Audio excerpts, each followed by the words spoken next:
في القلب مشاعر أخفيها قد أشرقت الشمس عليها.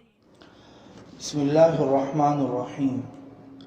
معزز خواتین و حضرات، کیا آپ جانتے ہیں کہ رات دیر تک جاگنا کتے کی ایک بہت بڑی خاصیت ہے؟ اور کیا آپ کو معلوم ہے رات دیر تک جاگنے سے آپ کو کیا کیا نقصانات لاحق ہو رہے ہیں؟ ایک مرتبہ ایک شخص حضرت ابراہیم بن ادہم رحمۃ اللہ علیہ سے بحث کر رہا تھا کہ برکت نام کی کوئی چیز نہیں ہوتی. آپ نے فرمایا، کیا تم نے کتیا اور بکری دیکھی ہے؟ وہ شخص بولا، جی ہاں بالکل میں نے دیکھی ہے. آپ نے اس شخص سے پوچھا کہ کتیا اور بکری میں زیادہ بچے کون جنتا ہے؟ وہ بولا، کتیا. آپ نے فرمایا، تمہیں بکریاں زیادہ نظر آتی ہیں یا کتے؟ وہ بولا، بکریاں.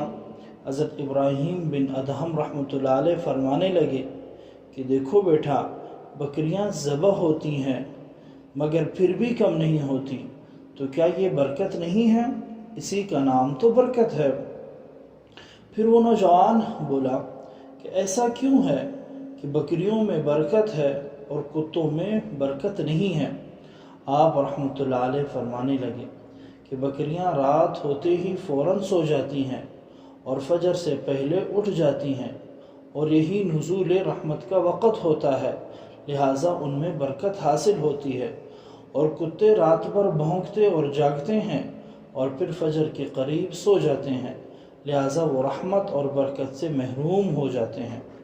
معزز خواتین و حضرات، میں اور آپ اپنی زندگی دیکھیں کہ کتنے ایسے نوجوان ہیں جو رات بھر جاگ رہے ہوتے ہیں، اور کتوں کی جو ایک صفت ہے اس جیسی ہم اپنے صفات بنا رہے ہیں کہ فجر ہوتے ہی ہم سو جاتے ہیں، نہ فجر کی نماز پڑھتے ہیں اور نہ ہی ذکر و اذکار کا اہتمام ہے، جس کی وجہ سے ہماری زندگیوں میں بے برکتی کے اسباب بہت زیادہ بڑھ رہے ہیں.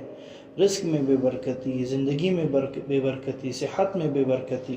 اس کی سب سے بڑی وجہ یہ ہے کہ بہت بری صفت ہے.